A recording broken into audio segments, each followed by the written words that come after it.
If working in your small team leads you to work weekends, feel like you're babysitting adults, or feel like you are a human suspension system just taking on all the stress so that things are smooth for the rest of your team, then you need to hear and apply the 7 tips I'm going to share in this video. Because these practices can solve this issue without you having to fire your entire team, hire an expensive business coach, daydream about a business mommy who just does everything you don't feel like doing in the business, aka a business integrator, switching software, or simply giving up, thinking you don't have what it takes. Tip number 1 is to get used to ritualizing successful behaviors, which is a mouthful, but all I'm trying to say is when you have a big goal, figure out what tiny, regular actions you need to take to achieve that goal. That can be by looking at what successful people do, using ChatGPT, or just thinking about it. For example, if we wanted to have the successful outcome of losing weight, we know we could ritualize this by saying every Monday and Wednesday, I'm going to go to the gym,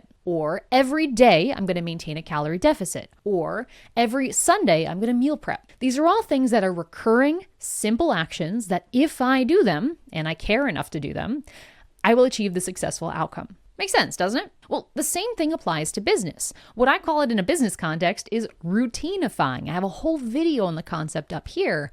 But when we want to have a certain behavior happen in our team, we want to make a ritual of it. For example, an email subscriber, Jolene, brought in this question. She asked, how do I get my team members to look at my process docs more than once? Just like weight loss, this is an outcome we're trying to achieve. So how could we routinify or ritualize this outcome? Well, we could use a routine, such as the one discussed in this video here on getting your SOPs updated, where every 30 days, a person is given a task that says, review any SOPs you haven't updated in the last 90 days. What does that do? Well, it incentivizes somebody to regularly check the SOPs, just like we want.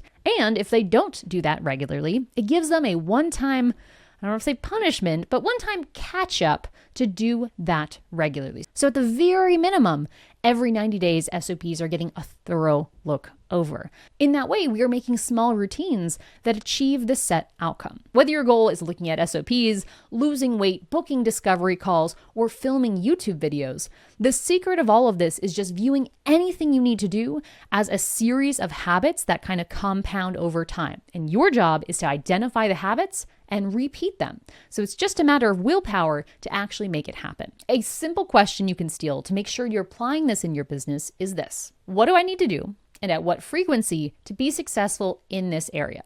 Ask that question to your team or to yourself anytime you're looking to improve a certain area of business, and your answer will be routinifying, aka ritualizing, what success looks like. Habit shift number 2 is to get used to making what you are doing and what has happened public. Our goal is to create a shared area where we keep a log of all of the things we've learned in the business.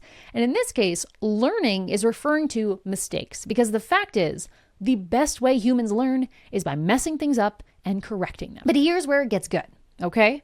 You might feel like you're babysitting adults at work, but the fact is you are working with adults, meaning they are capable of learning from other people's experiences rather than just their own. So let me just compare that here. Let's say there's a stove, it is hot, and there's a toddler there, and you say, hey, don't touch the stove, it's hot. What are the odds that that toddler is going to need to touch that stove to prove for themselves that yes, it's really hot? If they can somehow reach it, that's probably going to happen, because toddlers need to have that firsthand experience to believe something to be true. Adults, we've been there. We've touched the stove. We've touched the electrical outlet. We know the value of listening to other people's experiences because it can save us pain and suffering. So when it comes to a team environment, by creating this public error area, that's a mouthful, we're basically telling people, hey, don't do this. Touching the stove hurts. Forgetting to update this plugin breaks things. Skipping this detail when invoicing stinks. We are giving this public record of all of the ouchies to avoid. And unlike toddlers, adults will want to know that information to avoid the headache of having to fix those issues for themselves. Does this mean there will never be mistakes? No. But will we be able to prevent silly mistakes because people will be able to learn from others' experiences? Yes. And I should say this specific tip is inspired by subscriber Matthew, who left the question, how do we change our culture to be more process-driven? This is the tip that I would say makes the biggest shift, and it all starts with one area in your account. Well, I wouldn't suggest starting off by bringing this up in a group setting because it can sound like you're pointing fingers. If you are in a one-on-one environment, a good question to ask to kind of start discussing this topic is something like, hey, I understand we had an issue with this thing. Can you help me understand what exactly happened to cause this issue? I'm not looking to blame or point fingers. I just want to understand what led to this so we can start moving forward. If you're concerned about this coming off as punitive or punishing for your team, the best way to dismiss that is to start leading by example. So as a CEO, as a manager, as a leader, put your mistakes in there and don't sugarcoat them. Don't put like I was too perfectionistic. No, this isn't a job interview. We need to actually be honest. Put actual mistakes that you are making, big problems as you are solving them into this area so that you can model that it is okay. The majority of the mistakes during this initial period should be from leadership, and over time you'll see that transition to a more equal percentage. That brings us to tip number 3, which is require preventative actions. That means when something goes wrong, do not accept or look for an "I'm sorry" kind of statement, or "it won't happen again."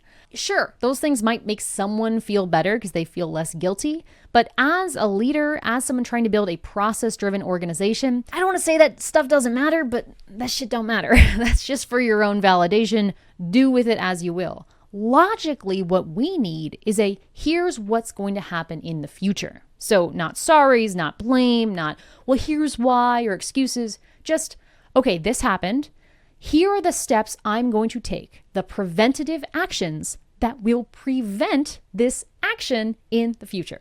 Makes sense, right? For example, let's say a typo went out in our newsletter. The preventative action might be having a checklist of things to look for before scheduling a newsletter that includes checking for typos.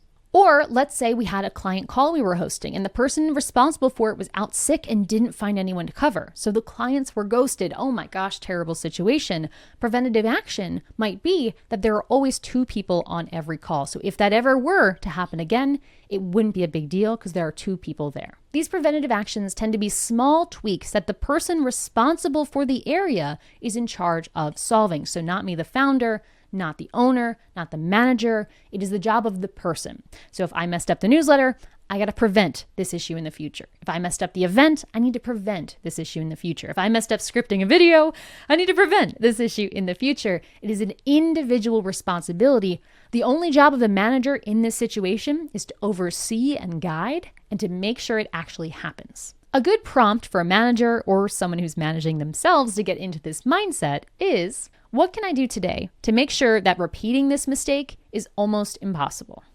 By the way, if you're a bit of a nerd and would like to have a more personalized assessment of which of these tips might be most helpful for you, I actually have a free resource I'll link in the description. It's a free operations audit. It asks you a bunch of questions about how your team runs, and then it gives you a recommendation as to which area of systemization, there are 3, is your greatest struggle. We've already had thousands of small teams go through this audit, which is completely free. So if you want to try it for yourself and see where you stack up, use the link in the description below. Tip number 4 is about infusing learning into your culture. And when I say infusing it into your culture, I do not mean getting the word learning printed out in giant letters and posting it on your wall, because that doesn't do shit. What I actually mean is working it into the conversations you're having. For example, have a section in your performance reviews where you assess how well does this team member demonstrate a student mentality. Or in your team meetings, have a "what lessons did we learn this week" section in the agenda. In my view, student mentality is a beautiful in-between, away from the move fast and break things at all costs, startup land, and the never make a mistake because we need 4 layers of approval for anything, corporate land. Student mentality, beautifully in the middle. All this is about creating space to turn mistakes and preventative actions into celebrations. And that kind of connects the last 2 tips to this one. So just to break it down, we might have had the mistake of forgetting to follow up with a customer. That stinks. But then we might have had the preventative action of creating a template so anytime we have a sales call come in, we always have a task to follow up. Great. Now in this step, this 3rd phase, I'm going to go into my team meeting and celebrate. We now have an amazing template for keeping track of follow-ups. And by me sharing that, not only am I now celebrating the learning process, I might inspire somebody else on the team to use that template or to create a similar template to prevent an issue that they might have in the future as well. Now, there are so many formats where you can infuse this kind of celebration into your culture, but if you're looking for a way to involve it in conversation right now or today, a prompt I would use is the simple question, what did we learn from this? And just be careful when you do this. You're not like, well, what did we learn from this? Because then you're going to come off as an asshole. And that's not going to be helpful. Instead, we just want to approach this constructively like a teacher reflecting on the lesson we just went through, and just turn around with a smile and say, so what did we learn from this experience? And shut your mouth and let everyone else talk. But speaking of keeping your mouth shut, sometimes you're better off speaking out. And that comes from a question from subscriber Christian, who asks, how do I change an entrenched employee mindset where they're really used to not updating documentation and other pieces? My suggestion for Christian is to start prompting in conversation the actions you want to see. For example, you said you're going to update those emails? Yep. Great. Can you tag me in the task? Okay, if you haven't created the mistake task yet, create it and then tag me in it, because otherwise I'm going to start following up with you every day with an email to figure out the status of things, and that's going to be a pain in everyone's butt. Yeah, I'll do that. In that way, we are firmly reminding our expectation and reminding people of what the cost is of not complying with the system. In this case, it's if you don't create the task, not only are you breaking our policy, but I'm going to annoy the hell out of you with emails, which is wasting more of both people's time. So we're making it the obvious choice to follow the policy, which is in this case, is to log the issue task. This all comes back to one of our rules of process, which is that memory is a liability. And if you want to store information, amazing, but don't store it in a human brain, which is meant for processing things, not storing things. All right, so we've got 2 tips to go, but one thing I want to remind you of here is that if you just follow all of the tips I'm laying out in this video, you will never have a mistake or firefighting happening in your business ever again. That was like the most YouTube-y thing I've ever said. That is also completely not true. Look, I'm not going to be one of those bro-y marketing guys on YouTube saying, do my tips and your business is going to be great. Like, there's plenty of them. I'll give it to you straight. This is not going to prevent every issue your business will ever have. Anyone who promises that is lying. But when these issues come up, you'll be prepared like a firefighter, meaning you've got your plan of action, you know exactly how to fix it, and you've got direction. I know I've said this a lot of times now on the channel, but when you have pressure without direction and knowing what to do, that is the cause of stress at work. When you have pressure, but a clear path to focus on, that's velocity, that's motivation, that's speed of resolving the issue. That is what these habits are about. It's not about making you some kind of perfect business that never makes mistakes as long as you join my 6-figure mastermind. Like, baloney. What it's about is making you quickly take an issue that happens, focus your team, and take action to correct it, all while removing stress and replacing it with incentives, speed, and motivation. Speaking of motivation, tip number 6 is about making sure you're incentivizing the right things. So I'll give you a quick example. I worked with a client recently who had a small team. And one of the challenges they had is that they wanted the team to be more responsible. But the challenge is the team's incentives, what they were measured upon, celebrated for, or, yelled at for, was around task completion. And basically, the rule was, as long as you didn't have any overdues, you were good. If you had any overdues, you were trash. Maybe not that extreme, but still. So the team was incentivized to take on as little as possible, as long as they finished everything that they did. Striving to do more and take on bigger projects was actually discouraged because you would be punished if you did not finish all of your tasks in the day. That's a not so great side effect of treating overdue tasks as your main metric because you were incentivizing a not so great behavior. Instead, what I would suggest you look at is incentivizing creation of value. So give team members key metrics that are tied to what actually generates value for your customers. We have a whole video on key metrics up here if you want to learn more about it. But rather than tasks complete, could it be support tickets resolved? If that's not possible, because you've got a very collaborative environment and there aren't any individual metrics possible, could we at least flip from overdue tasks to number of tasks complete? So it's a positive metric where the more you do, the better. That way, if someone has a mistake that happens and that derails their day, we can celebrate them for solving it instead of saying, oh my God, you have an overdue, which is basically telling them, hey, if there's a mistake, make somebody else fix it because it's going to get you behind. If you're looking to check if the incentives might be part of why you or your team are spending your time in the wrong ways or doing more of the wrong actions, a great question to ask is why? Why are you doing that? Why is that your top priority this week? Why is this project important? Especially if you are a manager of other people. Asking your direct reports, why are those your top priorities for the week? Will tell you so much about where the incentives are. Making sure you don't go at it with an accusational tone, right? Like, once again, don't be a jerk. You really just want to understand what is their thought process. You will be shocked by some of the responses you get. I remember asking once, why are you working on this project? And the direct report said, oh, well, I really think it's important that we set up this affiliate program because it's going to make such a big difference. And I turned to the person, I said, our affiliate program makes like $100 a month, right? Like, if you just worked on this, that would have a much bigger impact overall. But they didn't realize it because they were so focused in their own lane. So I would just encourage you, if you want to dive into this area, ask why, review your key metrics. And this tip, I should say, is in response to subscriber Phil's question, which is, how do I convince my team members they want this too? The answer, Phil, is by making sure you're building incentives and rewarding based on the things you want to see. And remember, that free operations audit in the description will help you know where to focus and where you should focus your team. So that's down there if you want it.